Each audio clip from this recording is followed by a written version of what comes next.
नमस्कार विद्यार्थियों, आज हम चंद्रग्रहण से लौटती बेर का सेकंड पार्ट करने जा रहे हैं। व्याख्या सुनिए।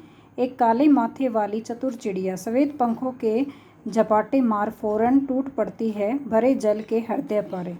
एक उजली चटुल मछली चोंच पीली में दबाकर दूर उड़ती है गगन में।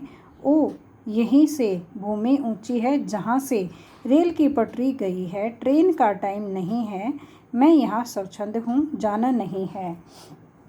काले माथे वाली एक चतुर चिड़िया अपने सफ़ेद पंखों से जल में झपटना मारकर एक चतुर मछली को पकड़कर आकाश में उड़ जाती है।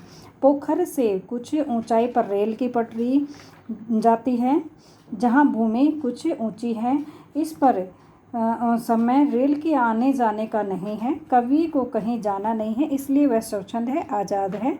उसके पास प्राकृतिक सौंदर्य को निहारने का समय है। चित्रकूट की अनगढ़ चौड़ी कम ऊंची ऊंची पहाड़ियां दूर दिशाओं तक फैली हैं। बांझ भूमि पर इधर उधर रीवा के पेड़ कांटेदार कुरुख खड़े हैं। सुन पड़ता है मीठा मीठा रस टपकता, सुग्गे का स्वर टें टें टें टें सुन पड़ता है।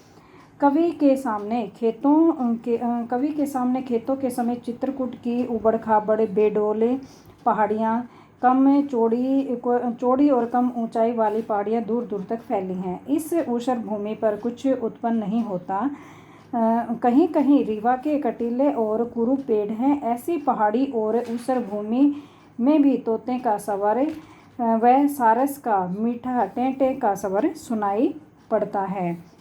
वनस्थली का हृदय चीरता उठता गिरता सारस का स्वर टिरटो टिरटो मन होता है उड़ जाऊं मैं पर फैलाए सारस के संग। जहाँ जुगल जोड़ी रहती है हरे खेत में, सच्ची प्रेम कहानी सुन लूँ चुप्पे चुप्पे। कवि कहता है कि वनस्थली का हृदय जंगल का हृदय चीरता हुआ सारस का स्वर भी सुनाई पड़ता है। कवि का मन करता है कि वह भी सारस के जुगल जोड़े के साथ उड़कर वहाँ जाए जहाँ वे दोनों रहते हैं। उनकी प्रेम कहानी को चुपचाप वो भी सुनना चाहता है। धन्यवाद।